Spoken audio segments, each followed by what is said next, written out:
Yo, what's up? What's up? It's your boy DMO Domuto back with another video. Yes, sir. Today we watch another Patrick CC video. The most hated comedian in the industry. Brendan Schaubs. Controversial rise. I hope I probably messed my name up. Yeah, whatever. He's hated comedian. Nobody like him, so fuck his name. Nah, just playing. I don't know who. I've seen his face before, but I don't really know who he is. 1976. This is the most hated comedian in the industry. Not Joe Rogan, his buddy, Brendan Schaub. Brendan is a 39-year-old ex-football player, ex-UFC fighter turned podcaster and stand-up comedian. The combination of multiple concussions and speaking on podcasts for a living leads to a lot of misspeaking, terrible opinions, bad jokes, harassment, but also fame and fortune. Brendan worked his whole life to be an athlete, be a fighter, but there's no doubt he got a shortcut to being a comedian. Turns out this shortcut has made for some very interesting controversy, shocking accusations, and deep internet lore that thousands of people actively contribute to daily. Today we are going to deep dive into the controversial rise of Brendan Schaub. Brendan has a history of false copywriting YouTube videos criticizing him. Brendan, if you're watching this, don't illegally take down my video. Just drink some water. Yes, sir. There's an old saying, it's not about what you know, it's about who you know. It turns out Brendan Schaub knows someone very popular, Joe Rogan. For the very few unaware, Rogan is the voice of the Ultimate Fighting Championship. He has been the lead commentary panelist at the UFC since 2002. Brendan Schaub signed with the UFC in 2009 after an impressive 4-0 semi-pro record and heavyweight championship victory in the Ring of Fire MMA League. Before he was a fighter, he was a fullback for the University of Colorado. He went undrafted in the 2006 NFL Draft, then signed to 2 different Arena Football League teams but never played a single game. I guess he was a better fighter than a ball player. In his UFC debut, he got his lights shut off by 260-pound heavyweight Roy Nelson. After that, Brendan would go on to have an okay UFC career. After 4 straight victories via TKO, Brendan Big Brown Schaub was looking like the future heavyweight star the UFC needed. In 2011, he beat his idol, Mirko Cro Cop. However, he got beat up so badly in this fight despite winning that he knew the UFC wasn't his passion anymore, which led to his demise in the ring. Schaub lost 4 out of his next 6 fights. Damn. His last loss was so bad that Joe Rogan actually convinced him to quit. There's a bridge between you and the very best guys in the world. And I don't know if you can cross that bridge. May of 2014, Rogan was already a 5-year veteran in the podcast world. His show is quite literally still the same now as it was then. He started a new segment called Fight Companion, where he would get a few of his buddies and watch the UFC fights while recording their reactions and conversations. The UFC only hires Joe to commentate on high-profile matches, but he loves watching fights because he's a fan before an employee. Schaub was the perfect guest for this series because he was a fighter. He knows a lot about the sport, he knows the mentality of a fighter before the event, during the event, and after. He knows how it feels to knock someone out, to be on top of the world, to be knocked out, and be humiliated. On top of that, he knew some of the fighters personally and could provide even more insight. Brendan became a regular. The JRE community became fans of Brendan's company. They were excited for his upcoming fights, even though they knew he was past his prime. But after his loss against Travis Brown in December 2014, Joe had to speak up. The reality of your skill set, where you at now, I don't see you beating the elite guys. There's a fluidity to their movement that you don't really have. There's shit that other people can do that you can't do. If you had a wrestling match with Cain Velasquez, how well do you think you'd do? I think people would be surprised. Really? You think so? Mm-hmm. I think you'd be surprised. I really do. I think he'd f*** you up. The issue is, can you become a champion? If you can't become a champion, are you comfortable with getting knocked out 3 or 4 more times over the next 5 or 6 years? Brendan didn't agree with Joe at the moment. He wasn't ready to accept the fact that he was not a high-level fighter. But Joe and his good friend Brian Callen were trying to convince him that he had other career options. Whether or not you agree with that, what I care about is the fact that you have a future in other things and you're really good at. Like, you're really funny. He say funny shit, dude. He comes up with every one of the fucking memes, it's ridiculous. You say funny shit, man. Yeah, you do. You have a ridiculous talent for that. When you have 2 professional comedians telling you that you are funny, that maybe you should pursue a career in stand-up, that's a good sign. Brendan already had a successful sports/comedy show alongside Brian Callen that was hosted and produced by Fox, The Fighter and the Kid. With hundreds of thousands of people he was reaching online, it was clear that Brendan had a brighter future outside of the ring. All professional fighters have to face the ego-shattering decision to put down the gloves one day. You have to live with people calling you scared, a quitter, a pussy, even though they themselves would never step into the ring with another person. Luckily for Brendan, he turned it into a financial decision. Reebok signed an exclusive uniform deal with the UFC where fighters couldn't wear any other brand during the fight. Not a sponsored brand, not their favorite brand, not even their own brand. Some fighters would get as low as $2,500 per fight to wear Reebok gear. Higher profile fighters would get around $10,000 per fight to wear Reebok. I've made 6 figures in sponsorship in each of my last 6 fights. The 90% pay cut Brendan would have to take, on top of the inevitable knockouts and concussions he would receive by continuing a fighting career, just didn't make sense. It took about 10 months to make it official, but in the 706th episode of the Joe Rogan Experience, he finally took Joe's advice and officially retired from MMA. I got to step away from the game, man. I got to step away from the UFC for right now. He pursued a stand-up career, opening and doing small sets for his co-star Bryan Callen. In 2016, he debuted his first solo performance at the Comedy Store in LA. The fighter and the kid had a falling out with Fox Sports for their show. The network wanted 50% of all the revenue earned on the show. They wanted to remove Bryan Callen and make creative changes, including the notion that they should stop cursing. Obviously, that wasn't going to work, so they decided to go independent. So we just decided to go our separate ways. I'm not 100% sure, but I think that Brendan funded the new studio, purchased all the cameras and equipment since podcasting was about to be his new career, whereas Bryan had a stand-up comedy and acting career in full effect. With all this new free time and equipment, Brendan launched his own solo podcast called The Big Brown Breakdown, where he would mostly talk about MMA-related news with a guest. He was constantly on the Joe Rogan podcast, which was exploding to new heights. He was getting comedy spots next to 10, 15, 20-year veterans in the industry. He got a spot on Showtime, commentating and analyzing the massive Floyd Mayweather vs. Conor McGregor fight. By mid-2017, he was doing solo stand-up tours. He already had a fan base from his podcast and affiliation with other comics, so he was doing shows with big crowds of people before ever proving himself as a funny comedian. His fame was reaching all-time highs. Brendan Schaub was the meathead best friend that's kind of dumb, definitely has CTE. Hey, photographers, you blockbuster. They were talking about fraternity? Fraternal. But seems like a good guy. He didn't really add much to the conversation. Got a dicey past in terms of the law. Some would say the diciest. A rough reason for why. The roughest. Oh. Who knows? It's fun. It's the funnest. Yeah, it is fun. It's the best. You feel like this is a dirty business. Like, I don't want to be a part of your dirty It's the business. dirtiest business. But he was officially living his lifelong dream of becoming a comedian, My dream was to be a comedian. My heroes were Jim Carrey and Adam Sandler growing up. which a lot of people say is just him trying to convince himself that he belongs in this space. However, when the rise to fame comes so quickly, there are bound to be some negatives. He was making some enemies online. In October of 2017, someone posted this on the Joe Rogan subreddit, a compilation of insufferable Brendan clips titled, "This is why nobody likes Brendan Schaub." The comment section formed a small community of people sharing their disdain for him. He started another podcast called The King and the Sting with Theo Von, who is charming, likable, and a hilarious comedian. By the end of 2018, he owned and produced 3 very successful podcasts, was selling merch like crazy, friends with some of the biggest names in comedy after just 2 years. He released his first stand-up special on Showtime called You'd Be Surprised, and a lot of people were surprised at how unfunny he was. It's out the biggest syringe you've ever seen in your life, like it's out of a goddamn comic book. Goes, Mr. Schaub, after you numb your lip, you need many, many stitches. This be worst pain in your life, guaranteed. Worst pain in your life. Clearly, Jamal's a black dude.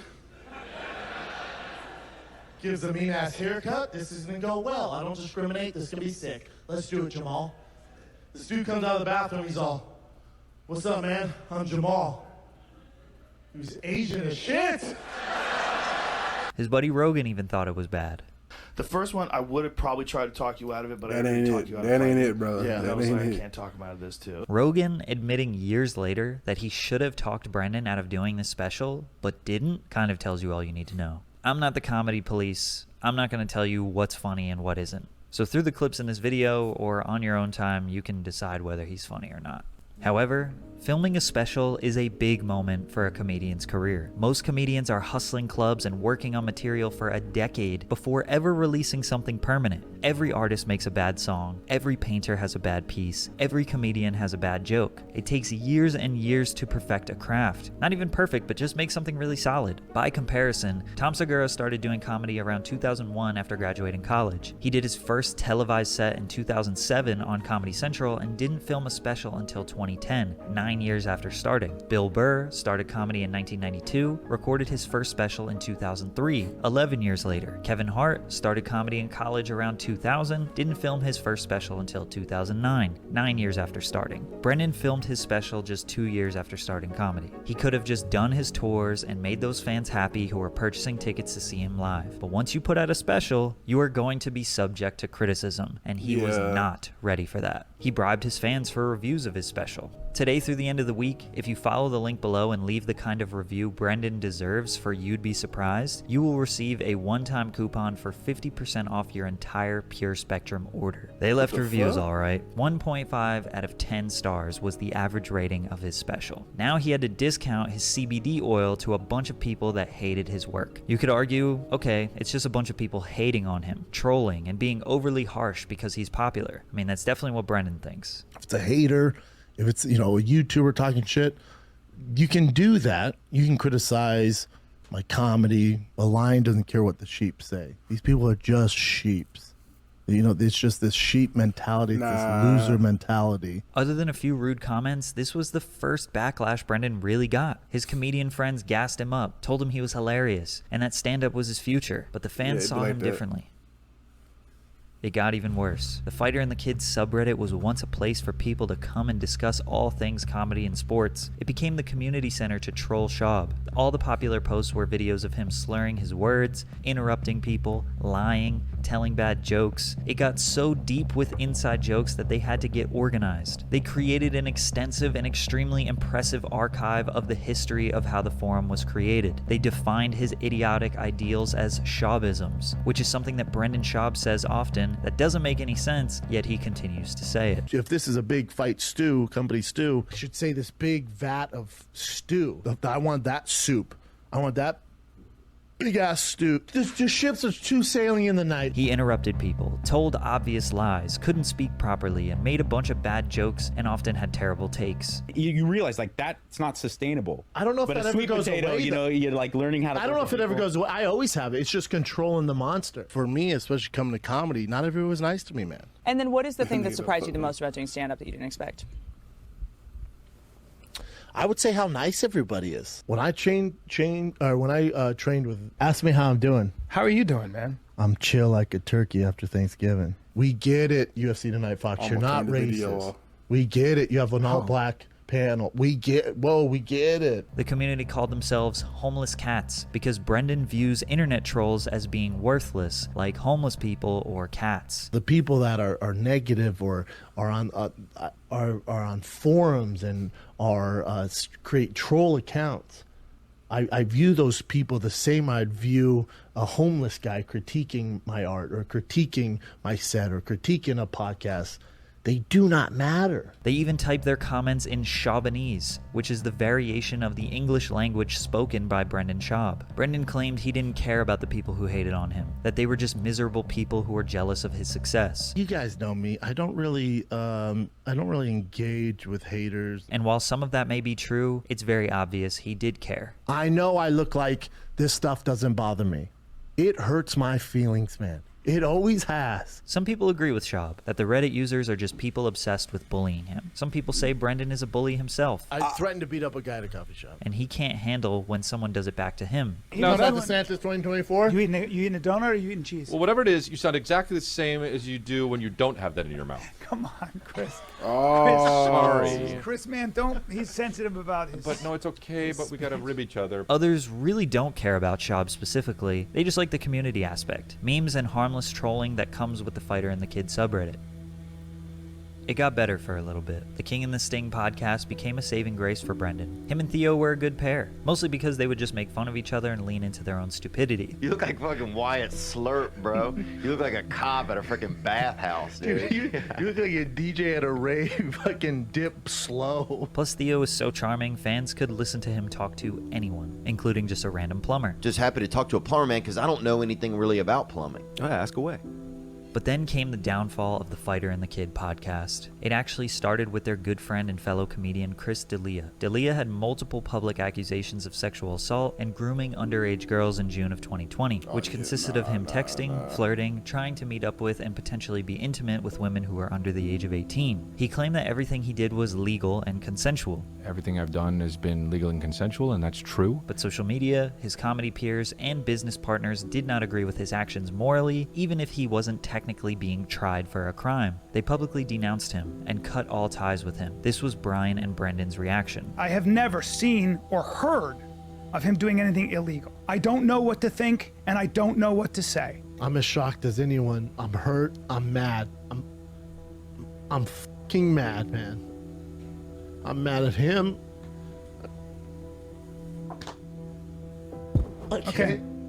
After this, they moved on and continued just like nothing ever happened. But D'Elia fans were angry at the two. Bring Chris back with an epic podcast. You owe him that for the many times he's helped you guys. Those three were known for having great chemistry together. Well, more so Brian and Chris. Half of their most popular episodes featured Chris. So D'Elia fans felt that he was innocent and was a victim of cancel culture, and that these two should be his saving grace if they were his real friends. But it got worse. Brian Callen, just 1 month later, was accused of R-wording a former Mad TV cast member. Once the victim came out, 3 other women shared their allegations against Callen, which included him groping, having affairs with, and soliciting sex for stage time. This is me saying that I categorically and absolutely deny all the allegations against me. Brendan didn't stop the podcast, not even for 1 week. He just kept bringing guest after guest. Every week, you didn't know who was going to be on. He dropped Brian and never talked about it, just said he was on vacation. Granted, if the allegations were true, nobody would blame Brendan. The fans still felt betrayed. They said Callen was the whole reason Brendan had a podcast career, and they simply dealt with Brendan just to listen to Brian. I'm kind of like, you gonna stop a nigga getting his money though? Like, come on, dog. I mean, shit. No matter what, I mean, why would you stop somebody? Why you be mad at somebody for getting his money? They got sponsor deals to do. Like, they have to do their podcast because of their sponsorships. Brendan got a new set, new co-stars, and never addressed anything. This comment section can't be disregarded. We want Brian back. Brian didn't make an appearance on the show until 6 months after the allegations. When he came back, views shot up. However, it was only temporary. He didn't become a consistent member of the podcast until a full year later. But it gets worse. Schaub would get into some juicy drama that was picked up by tabloids and YouTube channels outside of the comedy world. A situation that elevated all of this Schaub lore. The subreddit exploded. Schaub got even more famous, and the general YouTube viewer base started to dive deeper into this comedy podcast world. The situation involves Brendan, fellow comedian Bobby Lee, that he claims to be good friends with, and Bobby's wife, Kalila. Brendan, who is a married man with 2 kids, allegedly tried to make sexual passes at Kalila. January 25th, on an episode of the Trash Tuesday podcast, hosted by Kalila Kuhn, Annie Letterman, and Esther Pavitsky, Kalila tells a story about a nameless comic who is unfunny that hit on her years ago. Annie adds that this same person asked her to walk him to his truck, and in her words, "To what? Suck your dick like..." And yes, of course, the Reddit turned truck walk into a meme. "Walk me to my truck." Truck walk. Can't talk, but I'm walking to my truck. Can I get a truck walk? Yeah. The girls never mentioned his name, but they dropped some hints. Enough hints that the commenters were suspicious. The married comedian that hit on them is undoubtedly Brendan Schaub. Schaub claims he doesn't use social media. However, he heard about this situation. The next month, he allegedly texted Bobby and made a threat to him saying things like, "I'm finally going after anyone who harasses me online. I've spent $500,000 on lawyers." At this point, Schaub was getting a lot of heat for this online and was allegedly threatening Bobby and Kalila privately. publicly, saying, "I don't want to have to get nasty with her, but if I have no choice, I can def play that game." Bobby and Schaub had made an agreement that Kalila would no longer be talking about him and that he needed to let it go. Following this, on another Trash Tuesday podcast, the girls had mentioned someone was trying to sue them, again alluding to Schaub without saying his name, which fueled more hate directed towards Brendan online. Now we are in late April. Schaub and Callan call Bobby to threaten him, saying that they have information that will end his career, and they accused him of being the mastermind behind all of the Reddit hate over the last 6 years. Bobby felt very threatened by this. He told Kalila what had happened. Kalila asked Bobby for Schaub's phone number, and now we have the first direct communication between Kalila and Schaub. Brendan had told Kalila that he has a team of private investigators looking into a video of child abuse on the subreddit. Apparently, the investigators had found a barrage of comments coming from one IP address that could be tracked back to a computer in Bobby and Kalila's home. These investigators also allegedly had 300 pages of evidence that would prove that either Bobby or Kalila was responsible for the 6 years of hate directed at Schaub and his family on Reddit. This conversation between the two was apparently very heated. They both described it as, "The first time we talked was not really a talk. It was more Both like of us 10 were minutes of shouting. screaming." Yes. Schaub was under the impression that they had used his name in the original Trash Tuesday podcast. What's hilarious about this situation is Brendan allegedly hired private investigators and spent $500,000 on lawyers without ever actually watching the original Trash Tuesday clip. Once he finally watched it, he called Kalila to apologize. The second conversation was much more productive after he realized they never said his name. Again, they both agreed to not speak about the situation. This nigga wasted $500,000. What the? How the?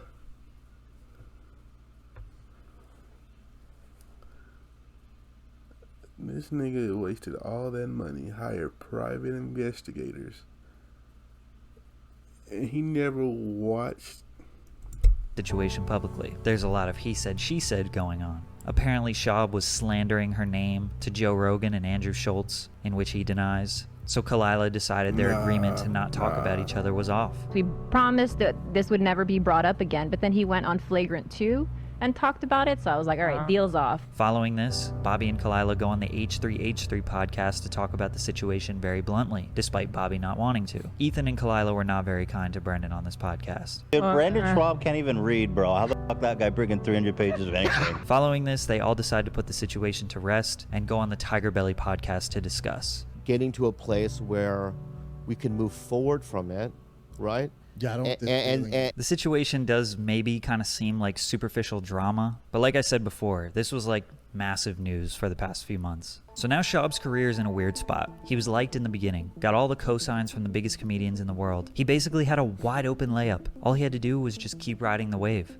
After the rough reception of his first special and he got dragged through the mud, you'd like to think that there would be some improvement. But the general consensus is that his second special, Gringo Papi, was worse, earning him a shocking 1.1 star review. His plan was to produce the special himself through his Thick Boy network and then sell it to a major network. But it seems no networks were interested because you can now watch it in its entirety on the Thick Boy YouTube channel. He still has his successful show Food Truck Diaries, which was originally produced by Showtime, but is now made by his own Thick Boy network. Brendan will casually interview some of the biggest names in combat sports about their careers, past fights, and their future aspirations. The fight talk is always punctuated with a stop at a food truck to get something to eat, which always looks delicious, by the way, and back into fighting after a quick lunch. He also has his Tiger Thick whiskey brand that seems promising, despite having a terrible name. Today, Schaub has been canceling a lot of his stand-up shows, often canceling them with no real explanation or with a strange explanation. Now that we're rescheduling San Francisco due to the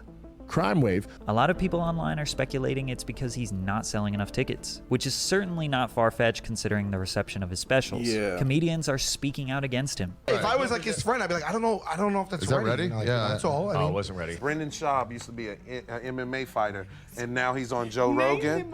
Yeah, this nigga is awful. He was awful in MMA, and he is awful at stand-up comedy. This nigga is terrible. The Schaub trolling is at an all-time high. So is this really just an innocent man who was coerced into comedy by his famous best friend and now a victim of bullying? Or is he a full-blown narcissist, doing anything he can to further his own agenda, get next to anyone with power or fame, and once they are no longer useful to him, he moves on?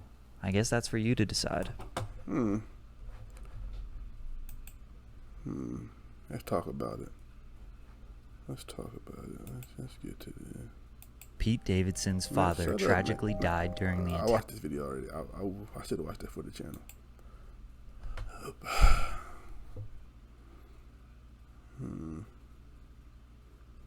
Well, that guy was not funny at all. Damn. I don't know. I don't know what to feel. I don't know how to feel about that. But let me know how y'all feel on the comments. I don't know if he's bullied or he's just a narcissist, or like he said, I don't know. But anyway, if you like my reaction, make sure you like, comment, and subscribe. Comment down below what you want me to react to next, and I'll see y'all next time. Peace.